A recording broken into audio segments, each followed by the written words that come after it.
I mean, the text we'll use a little bit later on during dessert with people, kind of doing chavrutza, but the prompt question, I think is, I mean, if you want to use any of those texts. Right, yeah. Cool. Yeah. It's one of those things I don't actively think about a lot, and when I start to, it's like, I feel like I need to read like 50 books about this, or I want to, but yeah. I went back yesterday and read Sholom's essay on the messianic idea in Judaism. I started reading that, I got here early, I thought it was at 6 and not 6:30. Yeah. So I was in the library and I was looking for a book, and I started reading Gershom Sholom's book on the messianic idea. So the first chapter maybe is what you're talking about. Yeah, and there he's very clear. He's not interested in talking about it in the Tanakh. He wants to talk about the rabbis and the Kabbalists. Right. I mean, he mentions the Tanakh and its mentions, but yeah. Yeah, his stuff is so penetrating and but the writing is so dense. It's very dense. I was like, it's really horrible. I'm sure I'm not the only one like this, but I used to read so much, and I'm just not anymore. It's sad. your work brain just saps you of energy, and it's But so I was reading this, trying to read, it's like going in circles a little bit, but it was interesting. And it's a lovely library to read quietly. So there you go. I once visited my hometown school when I was like a year or so out of college, and like they had like changed it a lot. I came in during the week, which it's a big consideration, and I didn't know where things were because they moved things around. So someone found me wandering around. They were like, "Oh, can I help you?" And I said, "Oh yeah, I went to school here. I remember. I was wondering where the library was." And this woman, I'm sure she's very nice. She just looked very confused. She said, "Well, I can tell you where it is, but we don't have any events going on there now. Why would you want to go to the library?" Yeah, I was like, "Yes, I want to sit. I read books and read. See what's there." That's what we do, madam. She's like, "Okay." Like she'd never heard of such a thing. Yeah, Ohav Sefer is not a particularly strong concept in the Which one do you prefer? Where do you Just looking at math class. You want to sit on this one instead? In high school, I was that's what I was but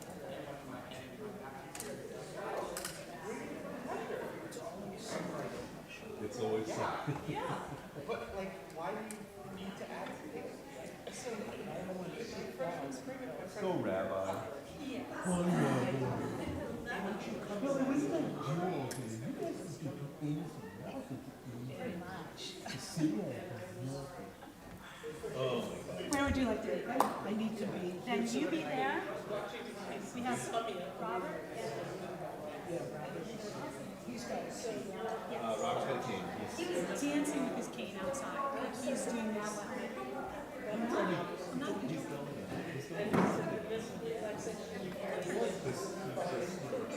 that's what's wrong with you.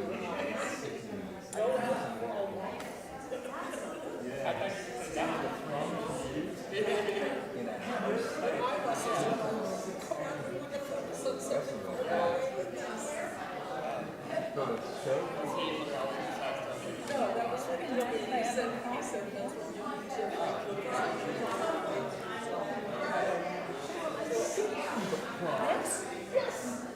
Yes. Did I not hear that? No.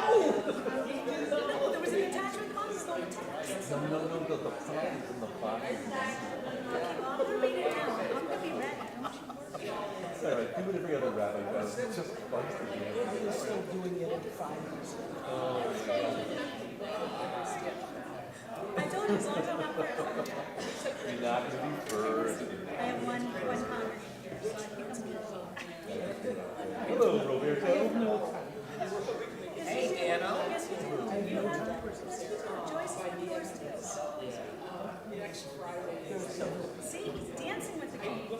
Just don't hit me over the head. You know, he's about to go through the changing of the guard at Buckingham Palace next week. Ever getting a cane and one that's broader? Yeah. 18 months ago. Can I sit down here now?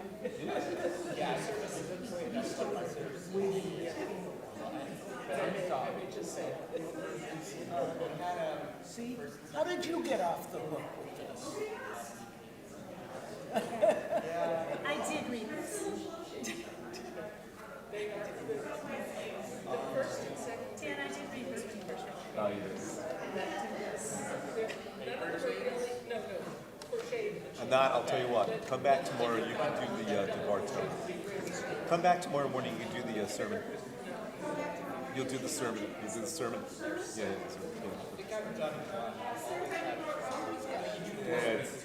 that's all you need to say. All right, let's keep going. We ready to roll?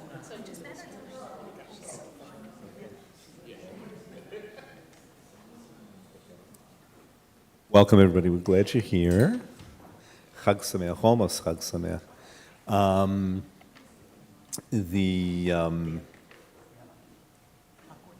This is the, I think this is probably the third annual rabbinic panel, which kind of, is our opportunity to kind of do some learning together and to do what we call a mini tikkun, for the eve of Shavuot. So I'm glad you're all here. Those of you concerned about doing Birkat HaMazon, if you're coming back for dessert, we'll do Birkat HaMazon towards the close of dessert. Have an opportunity to do some learning during dessert time as well. We have some source sheets for you. And we'll do Mariv evening service. We'll do it at 9 o'clock. And then those who want to stay for a little bit more learning, we will. We need to probably be out of here by the time that security leaves around 10. So just to let you know. So welcome again. Instead of me introducing our esteemed panel, they'll introduce themselves. I'm Rabbi Ornstein. Many of you know me. Rabbi here at Ohav Shalom, and I'm really happy that we're all here tonight. So why don't we do this? Let me read for you the little prompt that I gave to my colleagues that some of them read. And some of them remembered reading it. We all read the prompt. It's really a blessing and a pleasure just to have all of you who are congregational rabbis and chaplaincy rabbis here in the area. So I'm glad that you're joining me tonight. So the theme for tonight is, we want Mashiach now? What does hoping for the Messiah mean to us? As we know, the idea of the Mashiach has ancient roots in Jewish thought, prayer, and fervent hope for the future. In some ways, it feels that we've never needed the Mashiach, the Messiah, more. And so what I asked my colleagues on the panel to do was to think about the following. How do you understand the idea of the Messiah, the Mashiach, literally as a descendant of the Davidic line, right, who's going to usher in an era of peace and freedom for the Jews and for the world? Do you understand the idea figuratively as an era of peace and freedom? Or more radically, do you understand the idea as kind of a pious fiction that we tell ourselves to remain hopeful? In your thinking, what role does God play in the coming of the Mashiach? What role do human beings play? In 2005, our colleague Rabbi Robert Levine published a book entitled, "There Is No Messiah, and You're It." Reflecting on that title, what do you think it implies about our own potential to bring Mashiach in our lifetime? So that's our focus for tonight. So I'll tell you what we're going to do. I'm going to start off with Rabbi Anderson. You want to start off? Now you're going to need to go a little early, and Rabbi Kazan's going to need to go a little early as well. So why don't we have you start off, and then Rabbi, why don't you speak a little? And then we'll continue over the next half hour, 45 minutes, with a little bit of discussion about the Messiah in contemporary times. Take just a few minutes here, yeah? Okay, great. Is this on?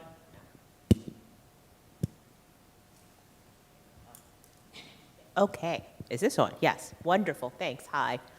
I think you've probably all met me, but I'm Rabbi Wendy Anderson, Temple Israel. I think about the Messiah, the Messianic era, and all those related things as I daven the Amidah, right, several times a day. And I'm like, is this part of a larger narrative? There's a passage that appears twice in the Talmud that tries to imagine the weekday Amidah as a series of conditions that have to be met before the Messiah can come and restore the temple and bring peace to the world, right? And so you have to have judges. You have to nurture the righteous. You have to restore, you have to heal. You have to have good harvests because you can't bring about the Messianic era if you're too hungry. You have to understand and forgive one another the transgressions that have transpired. And so I don't actually particularly think about my own potential to bring Mashiach in my lifetime. And if I, in terms of people claiming to be or claiming that someone else is Mashiach, I am 100% in the camp that I think our source sheet explains of planting the tree first, right? I'm very dubious about claims of messianism personally, but at the same time, I think as an idea, as a reason to hope and a way of expressing hope, there's something compelling about that. There's something so compelling, in fact, that Judaism developed this idea and then gave it with changes to several other major religious traditions. So I don't think we have to dismiss the idea as a fiction completely. And in fact, if we wanted to get more into sources, I would say that there is a very long Jewish tradition of seeing multiple messiahs, right? Sometimes it's like Mashiach ben Yosef, followed by Mashiach ben David. Sometimes there is a Mashiach ben Haron, a priestly messiah, right, in there. But the point seems to be that more than one person could bring about that world that we hope for, right, in the future. And in that context, I'm pretty happy with the idea of a Messiah.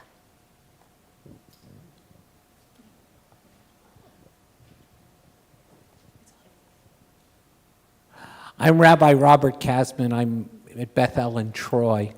Can you hear me clearly? Please let me know if you can't. I've gotten used to a lavalier. Thank you, Zach. Bayom hahu yiyeh Adonai echad u'shemo echad. On that day, God will be one, and His name will be one. What does it mean, His name will be one? Aren't we supposed to think it is already one? And doesn't He only have, well, I guess He does have lots of names. And you talked about there being more than one Messiah. There's a text in Sukkah 52b where it talks about 4 different people in this Messianic era. Mashiach ben David and Mashiach ben Yosef. One who's a descendant from King David, a Judean king, and one who's a descendant of Joseph, a northern king, right? Because we know that there are 2 different places that we split, right? We were one and we became 2. We split. And there was a historic division in our identity between these 2 things. Which ones are we? Are we Israel? Are we Jews? We're kind of both. And we think of ourselves as both, but we do know that there are these 2 separate divisions. In that same text on 52b, it also mentions this, it doesn't say Mashiach ben Aharon. Instead, it says Kohen Tzedek, a righteous priest, and then it says Eliyahu Hanavi, the prophet Elijah.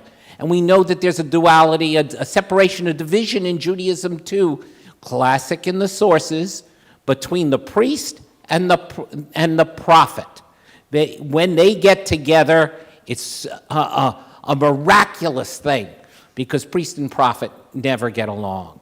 So we're talking about, in both of these cases, in this source about the Messianic era, a historic division between 2 different parties, the North and the South, the priest and the prophets.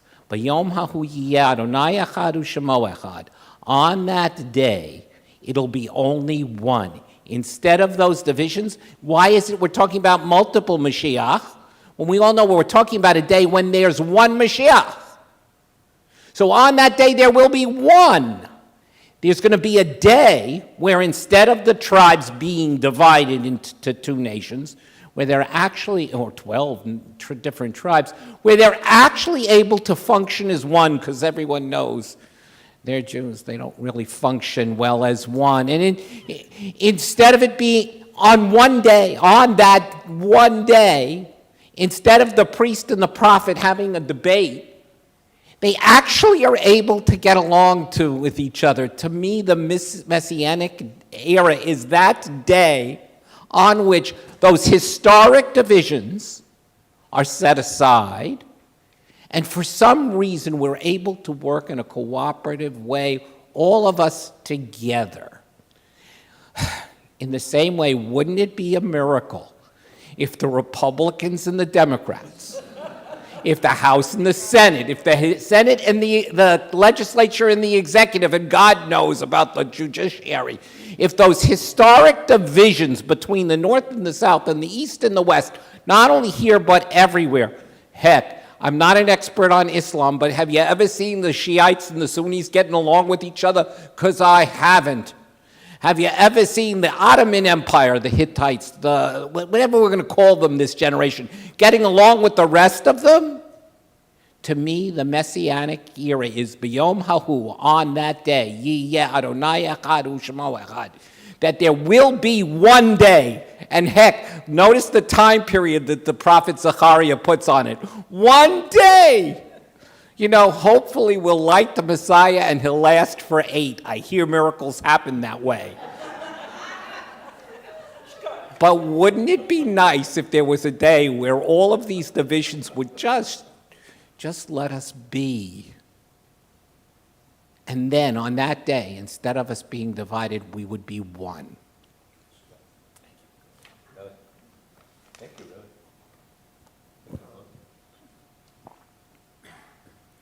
We had a conversation about this the other night at dinner, and I got 2 different opinions about the Messiah. Neither was mine. I'm going to give them b'shem omro, in the name of the person who said it. My husband, who's sitting out there, said, whoever is the Messiah, whoever God sends, I will take him, her, it. That's who it'll be, whoever God sends. I think I'm quoting you okay. And my son said, maybe the Mashiach will be a guest on tonight's The Late Show with Stephen Colbert. But I somehow think that the Mashiach would not come on Yontif. That leaves the issue, the idea that that it is whoever God sends, whenever God sends this Mashiach, in the hands of HaKadosh Baruch Hu, the Holy One of Blessing, which is good, because, frankly, everything else that we say is simply conjecture, right? It's us guessing, it's us using traditional texts from people who were wise and people who had insight, but had no more exact knowledge, I think, than any of the rest of us. There are many terms for a time when things will be different and better. Names like the Olam Haba, the Acharita Yamim, Yemot HaMashiach. There are many different theories about what this Mashiach will do. Miraculous acts that will bring the Jewish people back to the land of Israel, will bring peace to the world, even things contrary to nature, such as the lion lying down with the lamb. Many of these beliefs gave hope to our people in different times, in difficult times and places, but they were all theoretical. The Mashiach is described as having many different forms, and people have already mentioned that. But things like a warrior and a small child, a scholar, a beggar, a philosopher. One theory was that the Mashiach would be the Son of God and a supernatural being. That led to a Jewish man, Joshua of Nazareth, being crucified by the Romans and his followers starting a new religion. Most Jews rejected that, which is one of the reasons that we're all here tonight. The most organized statement, of course, comes from Maimonides, and I printed a lot of it out, but I think I'm not going to quote Maimonides, or we'll take up too much time. But you should know, I mean, Maimonides was a philosopher and believed in Aristotelian thought, and so what he talks about is a Messiah who will not do supernatural things, but rather will bring peace to the world, but nothing that was out of the natural order of things. I think that because everything on this topic is really speculation and beyond our control, it's more important to focus on those things that we can do and that we would also hope that the Messiah would do. We may or may not believe in a person who is the Messiah, but the Bible and our liturgy talks about a messianic age and Yemot HaMashiach, and that it will be a time of redemption. It's a good thing to work towards a time of harmony and goodwill. Hoping towards that is very Jewish, and if you need any proof of that, it comes from the Talmud Shabbat 31a, where Rava says, after departing from this world, when a person is brought to judgment for the life that they lived in this world, they say to this person, did you conduct your business faithfully? Did you designate times for Torah study? Did you engage in procreation? Did you expect salvation? And then there were other questions as well. But the idea that it is as important to expect salvation as to deal fairly in business is a major statement. That means that we hope for better things in the world, and I think it's our responsibility to work to make these things happen. Rather than worrying about the nature of the Mashiach, we can try and do some of the things that the Mashiach might do. In later times, the idea of never giving up is articulated beautifully in the Hasidic world by Reb Nachman of Bratslav, who articulated the idea that you are never to despair, asur liyaesh. And Bratslaver Hasidim say that Bratslav Hasidut rests on something deeper than just avoiding the negative of despairing. It's meant that we're meant to hold fast to the power of hope. Through trust and hope, it's possible never to never despair. In fact, it's our duty to be, as Reb Nachman would say, a prisoner of hope, holding tight to its vital force no matter what. One more. In the Yerushalmi, in the Jerusalem Talmud, it's proposed that if the Jews would only have observed one Shabbos properly, the son of David, the Mashiach, would have come immediately. And that's in Tanit 1:1. But if all the Jews observed one Shabbat properly, we'd be bringing redemption upon ourselves, wouldn't we? Whatever the future brings, with a Mashiach or a Messianic age, anything that we do to make the world a better place is doing the right thing.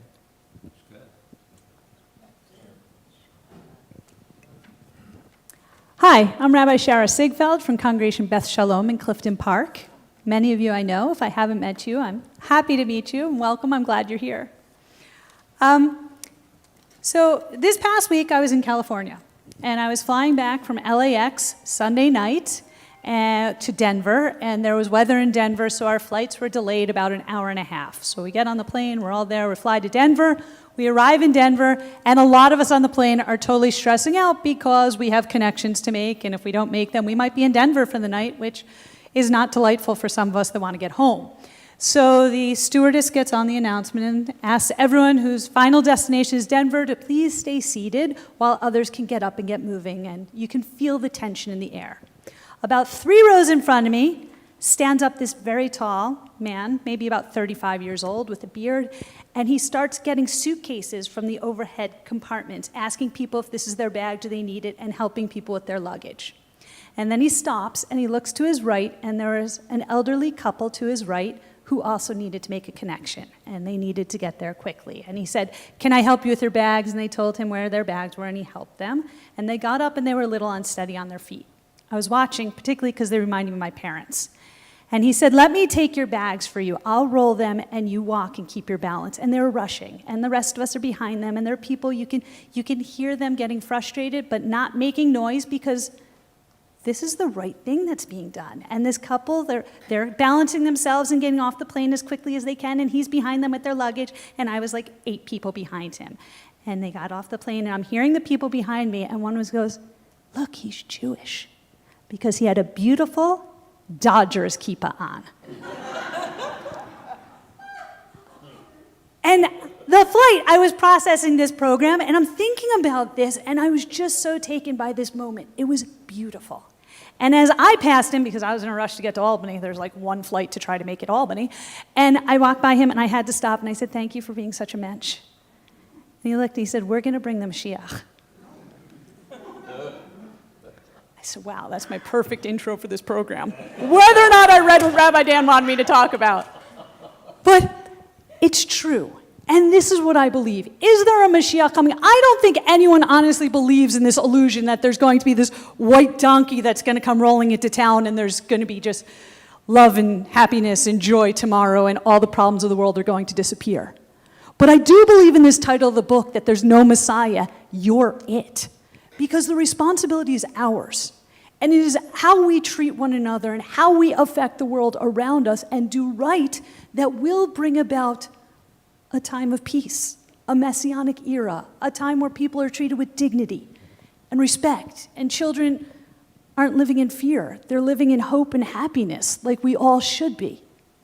And the question is, how does God figure into this? Well, God gives us the mitzvot. We know the right ways to act. We have the guidebook.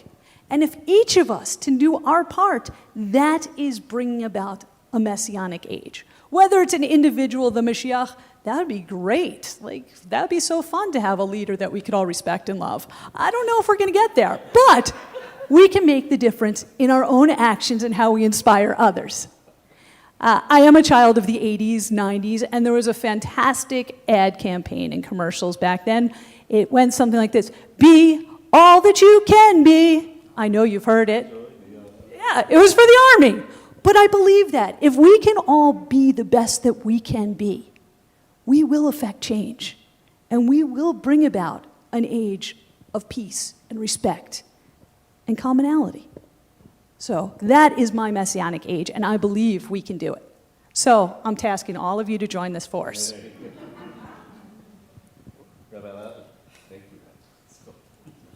Thank you. Now I get to follow that. Thank you. So my name's Rabbi Adam Lautman. I'm the new Jewish community chaplain at Jewish Family Services and Daughters of Sarah / Masri. Thank you.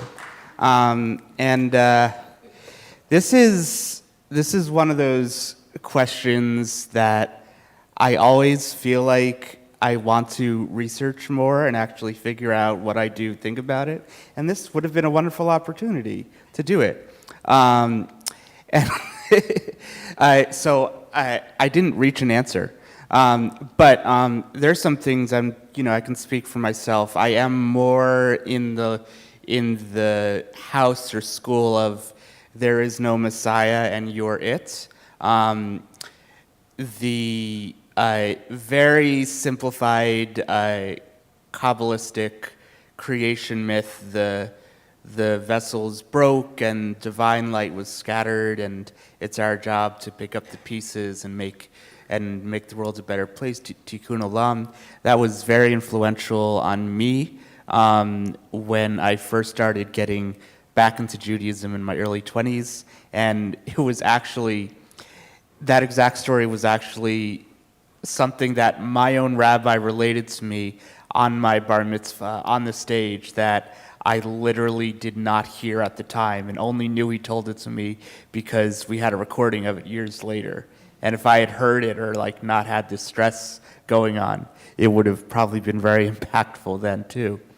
But so I would say, to sort of divide things up, the sort of literalness in terms of the Davidic line, the rebuilding of Jerusalem, that stuff, not so much. I mean, peace, yes, but the specifics of it, if it's going to be about the entire world, it's a bit too specific for me to think about sort of literally, which is interesting because when we think about, oh, how literal do you think about your religion? It's like, well, you think about the past.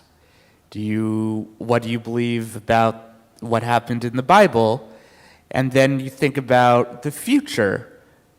What do you think about the Messiah, which I feel like I give a lot more thought to the past than the future.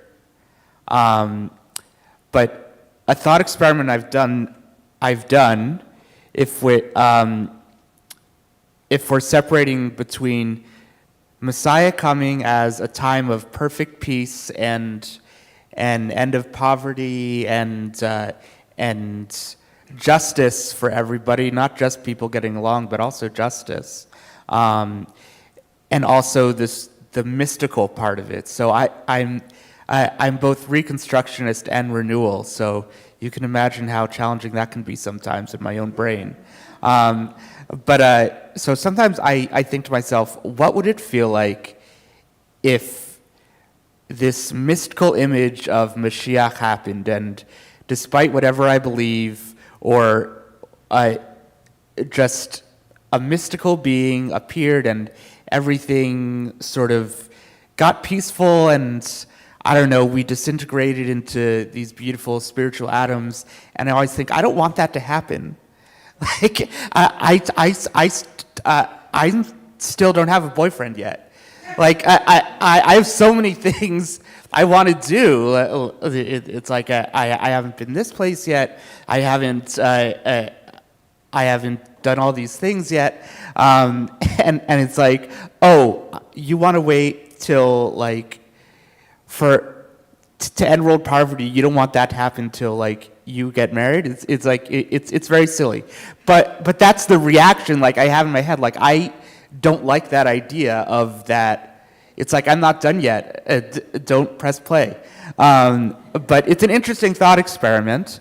And I think broadly, we're talking about, because if we think about when this idea in this form sprouted and how there have been all these false messiahs, the world is really hard, right? And it can be really scary, especially these days.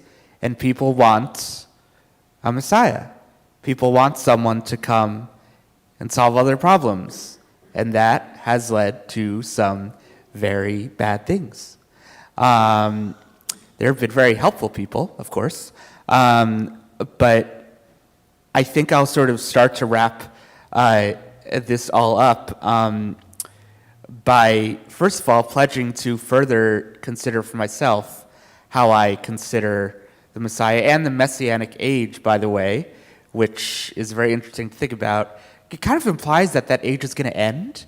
It's like, okay, well, hopefully it won't if it's supposed to be good. But there is no Messiah, and you're it. Hopefully it can encourage us to do more good in the present and to be the Messiah that we want to see, right? And to encourage others. And there's one more thing that I'm probably not going to remember until like 2 hours later. But may it be so, and may we, I remember what I was going to say, and then I'll be done. In the last few years, I got ordained in 2020, and then the rest of 2020 happened. And so and then October 7th happened, and with all of it, and I've thought a lot about hope and still have a lot to do. And as of right now, when I think about hope, it's not about saying things are going to be okay. Because I don't know that, and I don't like making false promises. But I feel like I have experienced for myself a kind of hope that isn't that things are going to be okay, but somehow having the strength to keep going forward. And for me, that's what the desire for Mashiach and how that can help us be in the world can help us. So thank you. So Rabbi Dan and I have a long-standing joke about whose job is harder. And in 30 years of working in corrections and 25 years of working in psychiatric hospital, I've met the Mashiach 3 times. It's always been interesting. And my favorite was one guy at Coxsackie who Rabbi Simon comes in regularly to volunteer at Coxsackie, and he informed me that Rabbi Simon had agreed with him that he was the Mashiach. And I went to talk to Rabbi Simon about that, and he said, the Mashiach is going to be a person like you and me. And this guy took that to mean that Rabbi Simon accepted him as Mashiach. Anyway, I didn't believe in disembodied evil until I came to work at Coxsackie. Coxsackie, for those of you who don't know, is a maximum security prison. And there's one wing of that prison, the 3rd floor of which is long-term, or at least was in those days, long-term keep locks. People who couldn't behave themselves in a maximum security prison and had to be kept separate from other people so they didn't beat them up and murder them. And part of my job was doing rounds up there and asking if anybody had anything they needed to talk about or pray about. And I would occasionally get somebody who would tell me that there was an evil presence in his cell. And I would offer that person, I say, I can pray with you. I can send the Catholic priest up here with some holy water, or I can drop a referral slip for mental health. You choose. And I had a deal with the Catholic priest, and after that priest retired, the Protestant chaplain was Anglican. And they would go up with holy water and do a pass as they were doing their rounds, unobtrusively sprinkling holy water around. And we'd stop getting complaints about evil spirits in the cells for several months to a year. And then it would pop up again. And I bring that up because we all put out energy all the time. And the amount of evil energy that got loosed on that 3rd floor of that F-wing at Coxsackie, I could see that kind of haunting the place. And at the same time, what does this have to do with Mashiach? One of my favorite things to teach about in the step-down unit from solitary was what do you think will happen when you die? And I would start with people who didn't believe that there was God or anything else, and I'd say, think about somebody who affected your life, right? Hopefully somebody for the positive. And even though you may not have seen that person in decades, that energy is still with you. And so we all put out energy in the world, and I would say to them, so if you don't think about it from any other point of view, the reason I like to give that talk is what you believe happens when you die should affect how you live your life, right? You want to be putting out the good energy, not the energy of the person who ruined your life and bent you whatever way you got bent, right? And so I think about bringing the Mashiach in terms of the energy we put out into the world. And to get, whether you believe like those guys who didn't believe there was God or anything else, you still put out energy.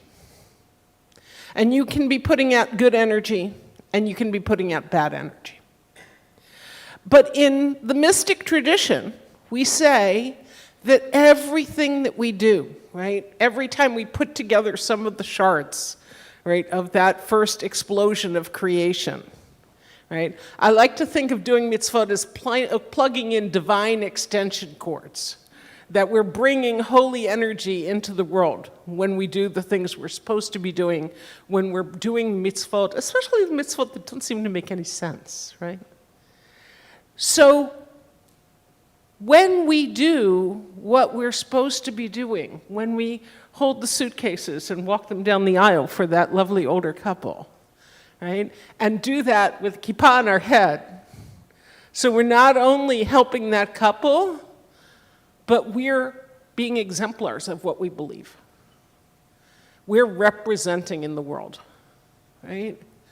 That energy that we put out not only changes this world, but changes all the worlds of creation, all the different levels of creation. And that's how we bring Mashiach, because we are it. Beautiful. Thank you. So, folks, I know that Rabbi Anderson needs to leave and that Rabbi Kazman needs to leave. So we just wanted to thank you guys for really very beautiful presentations. And I'm going to say just a couple of wrap-up words. Yeah, but you guys need to leave. you I do want to say it was a beautiful program. Thank you. I Thank enjoyed you. absolutely everybody here. Sorry, I'm not going to hear. So you've heard me talk about things before, sir. But thank you very much. I hope the program continues as good as it is. Thank you, Rabbi. Sorry I Thank have you. to run. Thank you. Thank you. You'll see how good I run. Chag Sameach. All right, so Rabbi Anderson, quickly, because I know you want to get home. You got to get home. Okay. So let me tell you about my mother. That's a great way to start a stay. Let me tell you about my mother. My mother, God bless her, will be 90 this coming October. One of the things she used to say to me, my brother, and my sister, over and over and over again was, be nice to everyone because you never know the person you've encountered might be the Mashiach. The Mashiach. I don't know if I believe any of that literally, but as anybody around here will tell you, what do I tell people all the time? Take it seriously. Don't take it literally. It's so interesting to me that we have such a need to point to people who are singularly so distinctive that they are the people who will be fill in the blanks. I'm watching this now as I'm reading the New York Times about individual candidates who are going to totally upend MAGA world in the Republican Party, totally upend the lassitude of the Democratic Party. This is the one who's going to lead us forth. This is what the party needs. And it's so interesting to me. I think this is often the way that we, in our projecting our hope, is we sort of project this need for a distinctive power figure who will move that hope forward. And it wouldn't surprise me if historically, psychologically, that's a lot of where the sort of the idea of a Mashiach comes from. And again, I think like all of you, I don't really think that there's going to be an individual who will literally come and save us, right? Who will literally come and in a kind of blinding snap of the fingers sort of undo the cosmos and then redo the cosmos, whether to bring us back nostalgically to a greater time in the past or to move us forward into an even greater time in the future. How can I know? I don't know. But when I think about what my mother taught me and continues to teach me, I realize, and Rabbi, I think you were the one who said it, is that in the end of the day, you put that energy into the world that, as we know, you're right, energy signatures kind of, they last, right? They don't go away. By doing that and by having more and more people put their good energy into the world, do you bring about some kind of composite, some kind of an age, some kind of a, let's call it an individual who's like almost a kind of a collective composite of all of those energies who will ultimately push everything forward in a way that we have never seen before? I sure hope so. I sure hope so. In the meantime, and we can study this later when we go into Chavruta during dessert, before Ma'ariv, let me just leave you with the words of Yochanan ben Zakkai, the founder of Rabbinic Judaism, who said many thousands of years ago, if you're planting a tree and they start heralding and trumpeting the coming of the Messiah, look, it's the Messiah. What are you supposed to do? Plant the darn tree first. And then you can go visit the Mashiach later on. The Mashiach can wait. The hope always has to be there, whether it's a hope of an individual whom God will send, or it's a hope that we are the individuals whom God ultimately sends. In the meantime, in the broken reality of the world, plant the tree first, and then we'll see what happens next. To you. So listen, guys, it's a little after 8. Why don't we do this? Why don't we move in back into the social hall for those who want to join us? We have, March 9th, we have ice cream and a bunch of other things, desserts, and we'll bring some of the study sheets. Folks, again, if you just want to sit and socialize, that's fine. Also, you want to sit and maybe socialize around some of these texts that we're bringing you. Let's do that. And then around 5 of 9, we'll come back here for a quick ma'ariv and maybe some more study as well. Chag Sameach, everybody. And thank you to all of my wonderful colleagues as well. Come, let's go. Go, let's come. All right. You hanging out? What are you doing? Yeah. Thank you. Thanks, guys. I'm sure I'll find this Let me put these away before Sofman. Sofman. As I was thinking, I was like, oh my God.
You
know, you were saying it's gonna be a quick service, don't, there's no rush.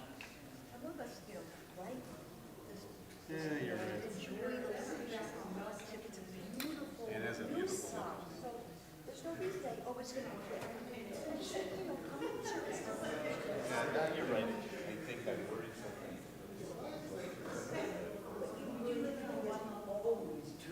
All right, I'll try not to use that language.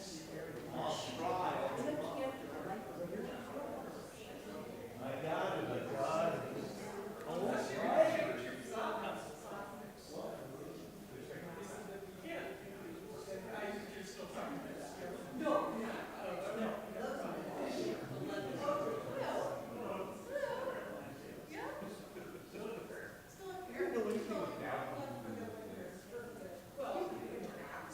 Yeah. What? Yeah.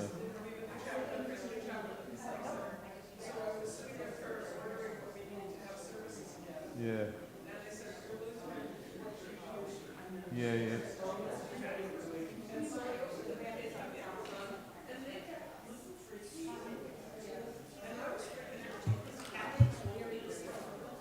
Right, because they're not really bread, they're not really wafers.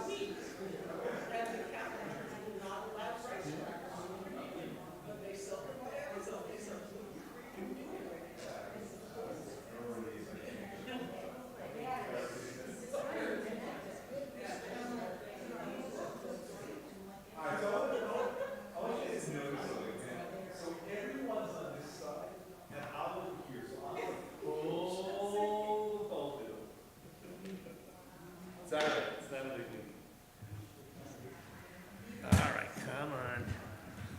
It's fine, it's fine, it's yeah, people don't want it. Yeah, no, that's assuming that people want it.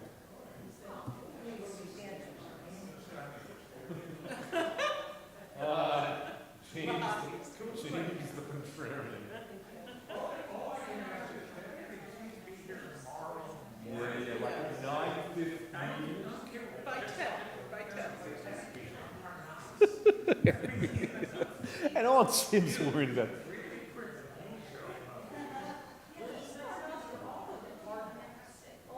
I mean, Isaac, you're not here. Nobody's gonna be. No lady's gonna be around. And that's true. Yeah. All right. I'm sorry. 26 years now. I'm sorry. My father was elected. And yeah.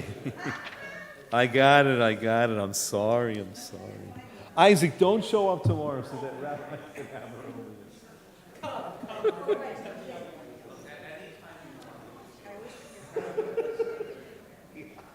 Guys, let's down it. Let's go. Page 39A, if you want to rise, please. Baruchu et Adonai HaMevorach.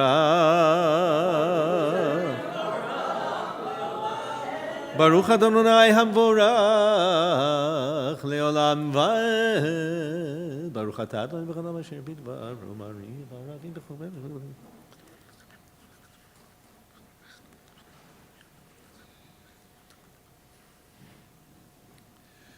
Umavir yom umevi laila mavtil ben yom uven laila Adonai tzvaot shemo el chai v'kayam tamid yimloch alenu leolam vahed baruch ata Adonai Hamari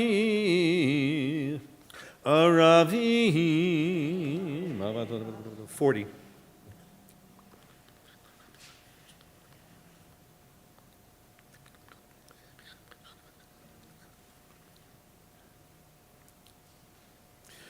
כי הם חיינו ואורך ימינו ובהם נגע יומם ולילה ואהבתך אל תסיר ממנו לעולמים ברוך אתה אדוני אוהב עמו ישראל שמע ישראל אדוני אלוהינו Adonai Echad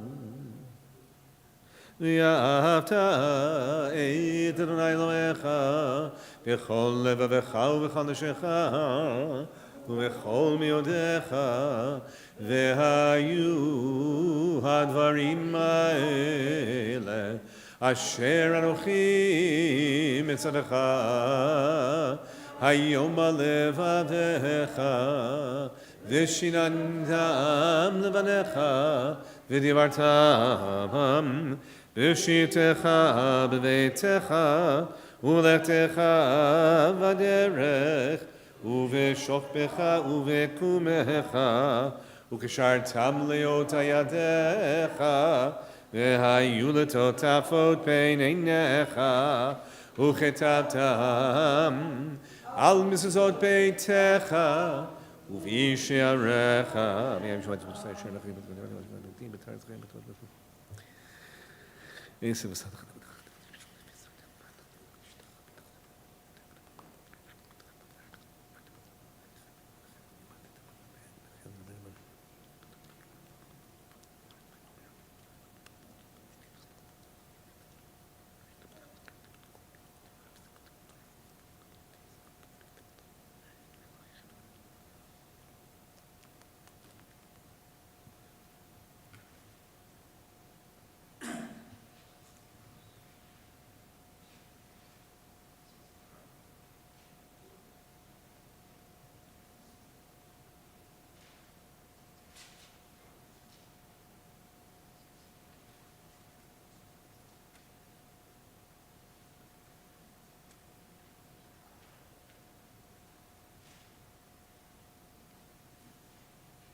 Adonai Elohechem Amen.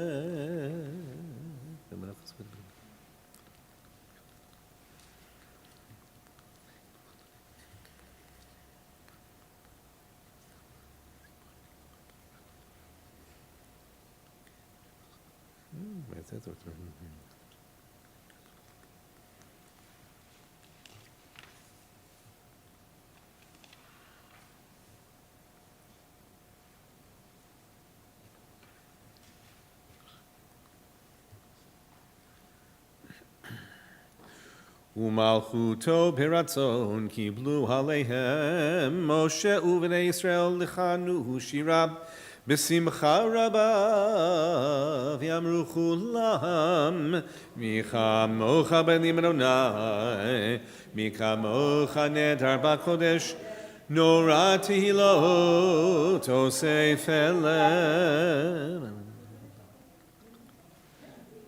מלכותך ראו בניך בוקע לפני משה זה אלי ענו ואמרו אדוני ימלוך לעולם ועד ונאמר כי ודע אדוני את יעקב וגלו מיד חזק ממנו ברוך אתה אדוני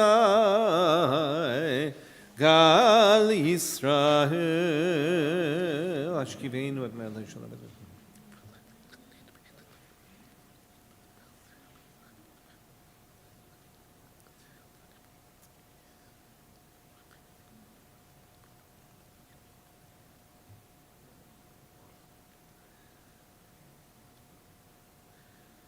ושמור צאתנו ובואנו לחיים ולשלום מעתה ועולם.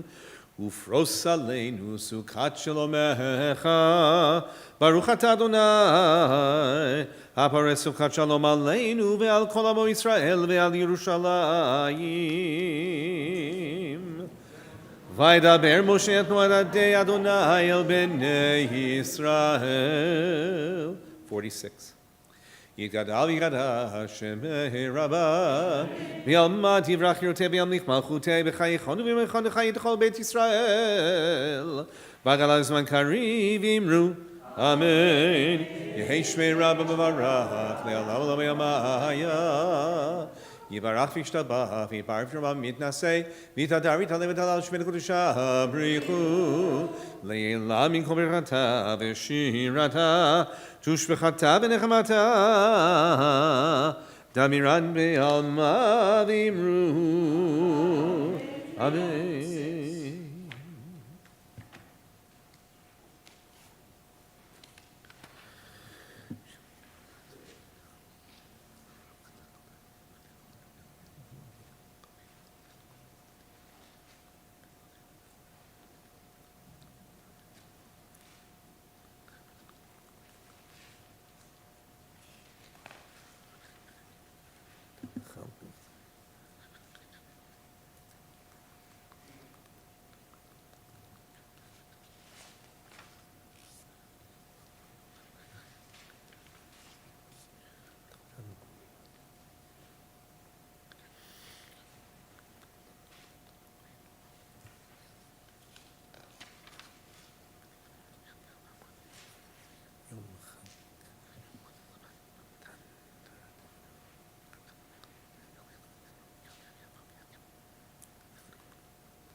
Sabino bitte.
Full Kaddish 54. Yigara Shmirava, Piamadi Vrach, Yerkevim Lekoteva Chayechon, Yerchon Chayet Chol Beit Yisrael, Vavizman Kariv Imru, Amen. Yehei Shmirava Bevara, Leame Amaya, Yepa. Ishtabafit, Parvishma Mitnase, Tadarita Levital Shmedikudusha, Liail Lamik Mertaf Shirata, Shatim and Ekmata, Damiram Yama Bimru, Amen. Tika Balsatan of Anton Israel, Kodab of Hanushmaya Bimru, Amen. Yehesh Lama Rabba Mishamay, Bachaimalena of Israel Bimru, Amen. Ose Shalom Biramavu Yase Shalom, Alena of Israel, Bakoishetevel Bimru, Amen. Kiddush for Yontiv is going to be on 7 a.m. Okay.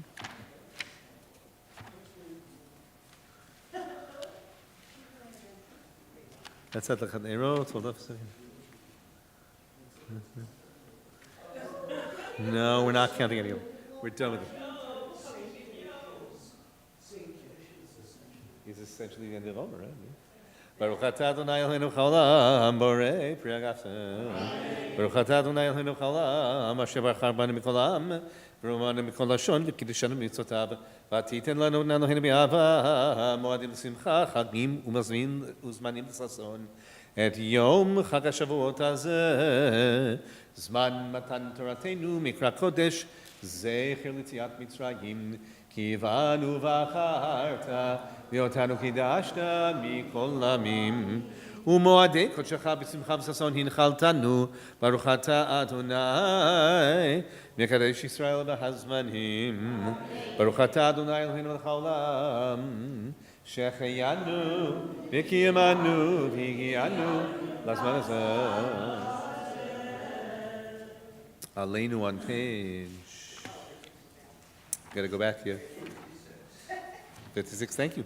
Aleinu l'shabeach ladon hakol, latei gdula yotzer bereshit, shalom asam yirei ha'azot, v'lo samanu mishpachot ha'adama, shalom samta pinu kahem, v'gor aleinu kechol ha'olam, v'anal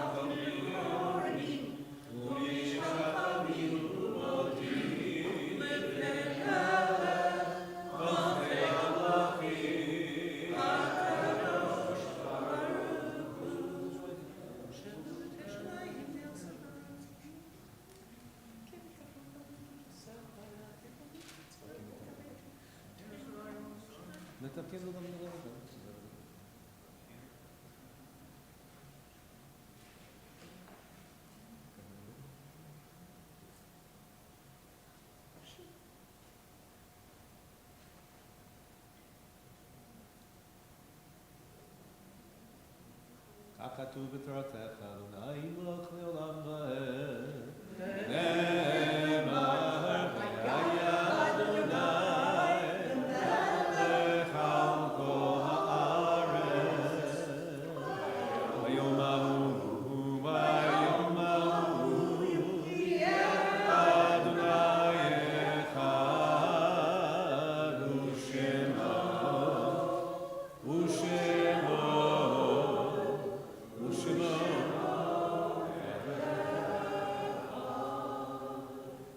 Rabbi Moskowitz, you want to lead us in the Kaddish, please? Amen.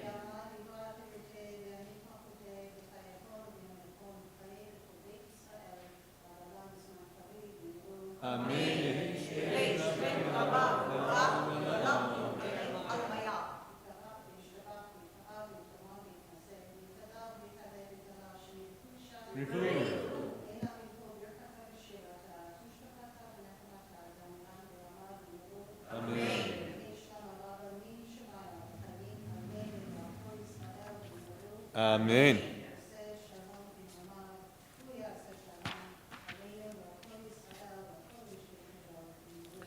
Amen. Yigdal on 62.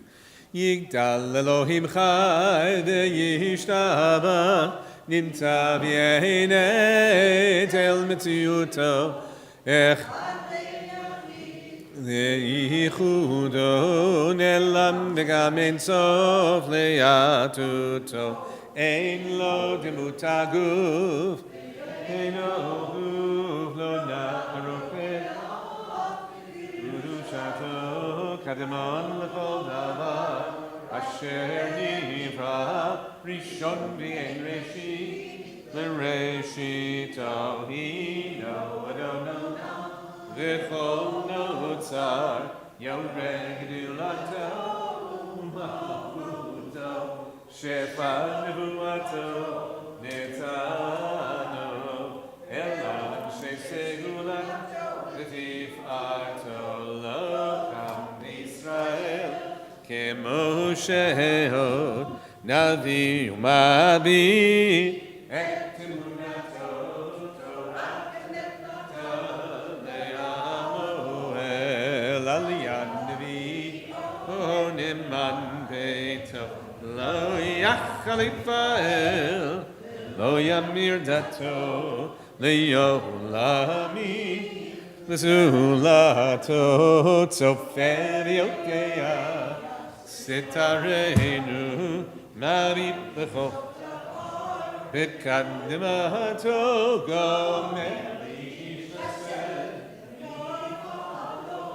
נותן רשמה, ירישתו ישלח בקצר